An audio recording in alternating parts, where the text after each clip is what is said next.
সম্পাদক জালালী ভাই, উপস্থিত অতিথিবৃন্দ, বিশেষ করে এখানে বিজ্ঞ অতিথিবৃন্দ আছেন জনাব নুরুল হুদা মিলু, এম এ রেজাউল চৌধুরী, জনাব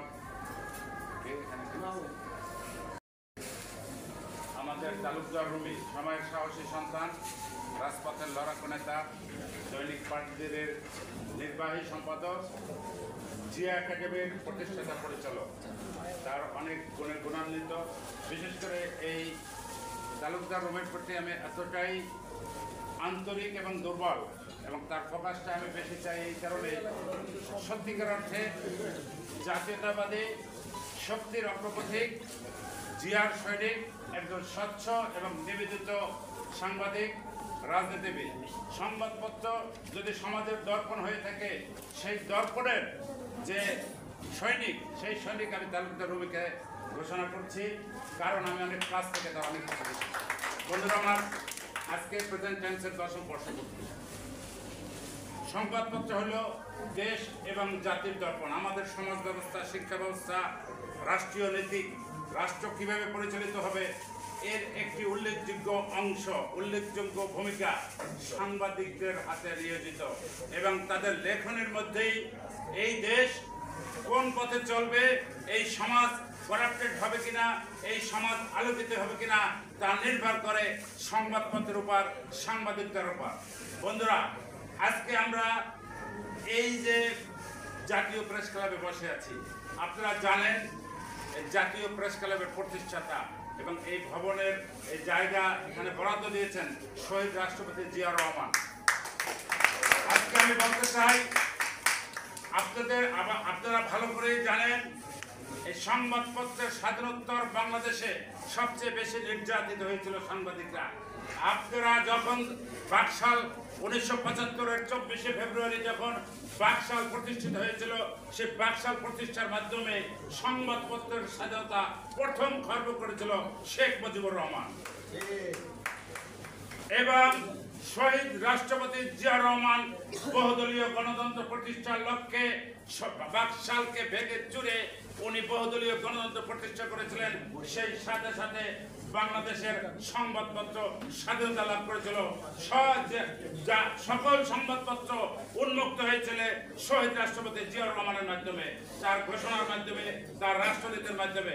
ভাইরা, আজকে রাজনৈতিক কথা না দিকে যাচ্ছি না, এটা একটা পত্রিকার প্রকাশনা, তবে একটি কথা না বললে নয়, সাংবাদিকরা যদি রাজনীতি করে অত্যন্ত লজ্জাজনক।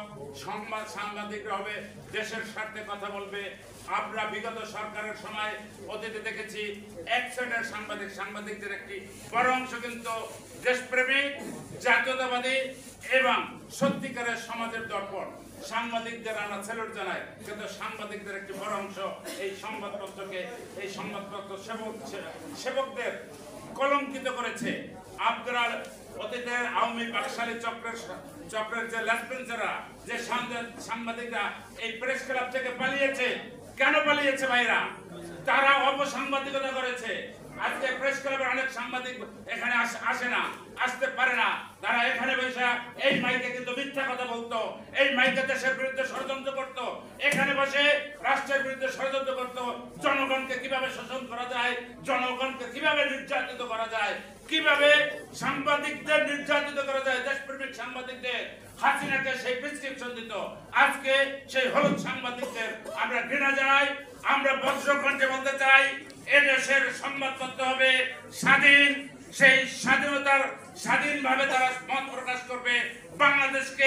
বাংলাদেশকে আগামী দিনে বাংলাদেশকে একটি লক্ষ্যবস্তুতে, উজ্জ্বল লক্ষ্যবস্তুতে পৌঁছে দেওয়ার অন্যতম হাতিয়ার হলো সংবাদপত্র।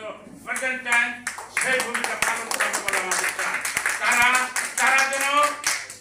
তারা যেন দুর্নীতির বিরুদ্ধে কথা বলে। আজকে অনেক সংবাদপত্র দালালি করে, প্রশাসনের দালালি করে, লেসপেন্সারগিরি করে, সরকারের লেসপেন্সারগিরি করে। আপনাদের বলতে চাই, বিএনপিও যদি ক্ষমতায় আছে, আপনারা কোনো দালালি করবেন না, সত্য কথা বলবেন। সত্য কথা বলবেন দেখে সংবাদপত্র মানুষ শ্রদ্ধা করে।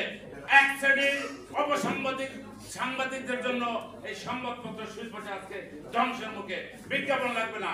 বিজ্ঞাপন যখন আপনারা দুর্নীতির বিরুদ্ধে নিউজ করবেন, দালালি করতে হবে না। ক্রাইম নিউজ করবেন দুর্নীতির বিরুদ্ধে। আপনার সাংবাদিক যখন দুর্নীতির বিরুদ্ধে নিউজ করবেন, আপনি সম্পাদক হিসেবে ওখানে আতাত করবেন না। 2 লাখ 5 লাখ টাকার বিনিময়ে আতাত করবেন না। এই আতাত করেন দিকা সংবাদপত্র বিজ্ঞাপন আসে না। একজনকে যাইয়া সার ডাকতে হয়, একজন কেরানিকে যাইয়া অনেক সাংবাদিক সার ডাকে সিওন অফিসে। ঠিক কিনা বলেন? আমরা উঁচু মাথায় চলতে চাই। সংবাদপত্র বাংলাদেশের স্বাধীনতায় ভূমিকা রেখেছে। এই সংবাদপত্র 69-এর গণঅভ্যুত্থানে ভূমিকা রেখেছে। বাংলাদেশের আবহাওয়ার জনগণের স্বার্থে সংবাদপত্রকে আপনার একটি বিশাল লক্ষ্যবস্তু নিয়ে বুঝতে হবে। তাদের মেরুদণ্ড শক্ত করতে হবে। সেই মেরুদণ্ড শক্ত করার অন্যতম উপায় সত্য প্রকাশ, সমাজের কথা বলা, ন্যায়ের কথা বলা, অন্যায়ের বিরুদ্ধে কথা বলা। আজকে আমি ধন্যবাদ জানাই প্রেসিডেন্ট চার্জ কর্তৃপক্ষকে, সেলুট জানাই। এরকম একটি সময়, এরকম একটি এখন দেশের অর্থনীতির একটা দুর্মূল্য অবস্থা, সংবাদপত্র সুবিধার দুর্মূল্য অবস্থা। আপনারা অনেক সময় বেতন দিতে পারেন না, ইচ্ছা করলেই 5টা স্টাফ রাখতে পারেন না, সাংবাদিকদের বেতন দিতে পারেন না। সাংবাদিকরা কিন্তু আপনাদের বিভিন্ন ভাবে সেবা দিয়ে থাকে। আপনারা যারা সংবাদপত্রের মালিক, আপনারা মনে রাখবেন মাঠ পর্যায়ে যারা থাকে তারা অনেক চড়াই পারিয়ে কিন্তু আপনাদের সেবা করে থাকে, নিউজ দিয়ে থাকে। তাদেরকে যেন আপনারা ভুলে না যান। সাথে সাথে দেশের মানুষকে আপনারা ভুলে যাবেন না। যারা নির্যাতিত, নিপীড়িত, প্রেসিডেন্ট চার্জ তাদের পক্ষে থাকবে, আলোর পথে কথা বলবে, সত্যের পথে কথা বলবে, দুর্নীতির বিরুদ্ধে কথা বলবে। এই হলো আমার প্রেসিডেন্ট চার্জের প্রতি আমার আবেদন, নিবেদন। আজকে যারা আসছেন, সামনে যারা আছেন, সবাইকে আমার শ্রদ্ধা, সালাম এবং অভিনন্দন জানিয়ে আমার বক্তব্য শেষ করছি। আল্লাহ হাফেজ। বাংলাদেশ জিন্দাবাদ। প্রেসিডেন্ট চার্জ জিন্দাবাদ।